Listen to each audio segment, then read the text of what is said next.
Hey guys, in this video I'm going to show you how to request money in RBC Bank App. The first thing I want you to do is launch up the app, come to the bottom, click on Move Money, click here on Request Money, and then where it says Request From, select your recipient.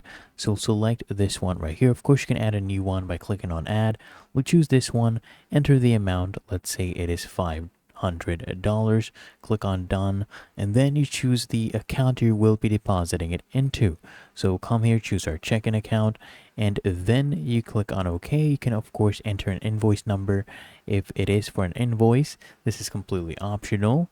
We'll have that there. Click on Done, and then you can also select a due date for the funds you're requesting right here. Let's say we have this date, select that, and you'll see their details. The person you're requesting from can have them a message as well for the memo, and then you can click on Done, and then finally just come here and click on Continue, and then that will be sent over right there after you click here on Request Now.